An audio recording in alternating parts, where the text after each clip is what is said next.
On what would have been Emmett Till's 82nd birthday, President Biden designated the Emmett Till and Mamie Till Mobley Monument, enshrining the ground where Till's brutal murder propelled the movement for civil rights. Let us not be seduced into believing that somehow we will be better if we forget. We will be better if we remember. Till was 14 years old in 1955 when he was kidnapped, tortured, and murdered after being accused of whistling at a white woman in Money, Mississippi. His mother chose an open casket at his funeral, forcing the world to confront the violent racism of the Jim Crow South. The new monument protects 3 places critical to that story: the spot on the Tallahatchie River where Till's body is believed to have been found, the Illinois church where they held his funeral, and the Mississippi courthouse where his killers were acquitted by an all-white jury. Reverend Wheeler Parker Jr., Till's cousin who witnessed his kidnapping, marked the country's progress. Back then in the darkness, I could never imagine a moment like this, standing in the light of wisdom, grace, and deliverance. The president's declaration comes as a number of Republican-led states are restricting how black history and the country's legacy of racism are taught. At a time when there are those who seek to ban books, bury history, we're making it clear, crystal clear.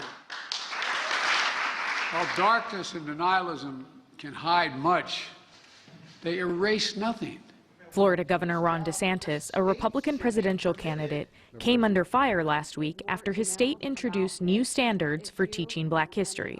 Among other lessons, the curriculum says middle schoolers should be instructed that, quote, slaves develop skills which, in some instances, could be applied for their personal benefit. DeSantis defended it. They're probably going to show some of the folks that eventually parlayed being a blacksmith into doing things later in life. Today's announcement comes a year after the president signed a law named after Till that makes lynching a federal hate crime. For the PBS NewsHour, I'm Laura Barone-Lopez. To discuss all this, we turn to Eddie Glaude Jr. He's the chair of the African American Studies Department at Princeton University.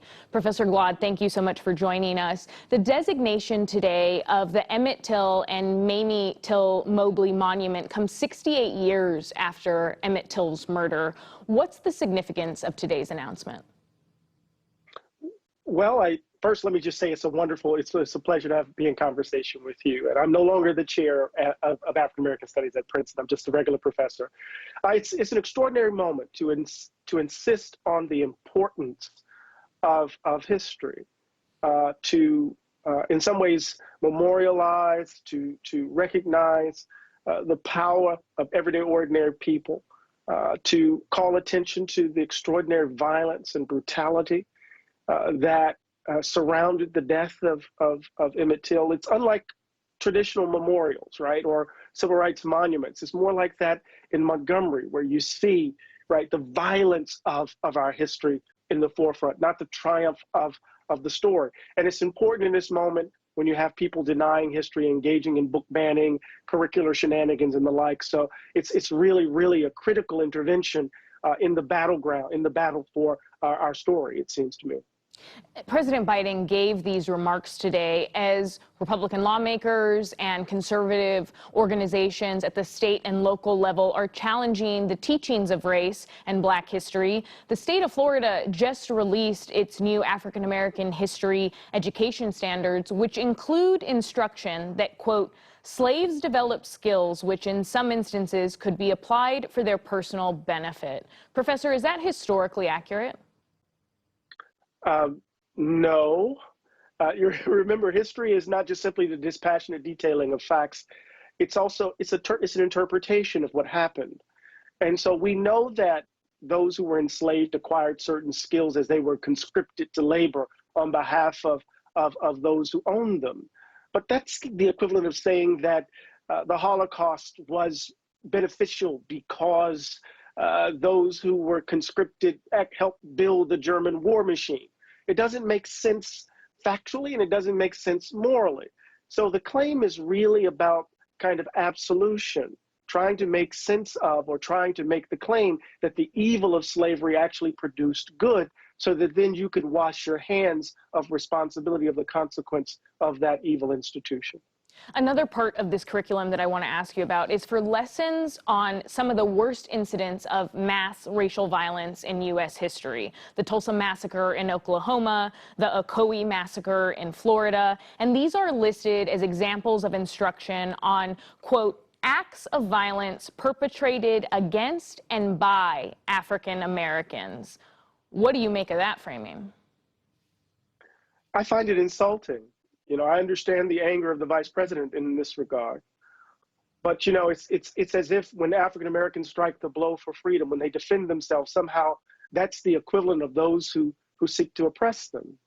You know, I think much of this debate is rooted in the necessity for forgetting.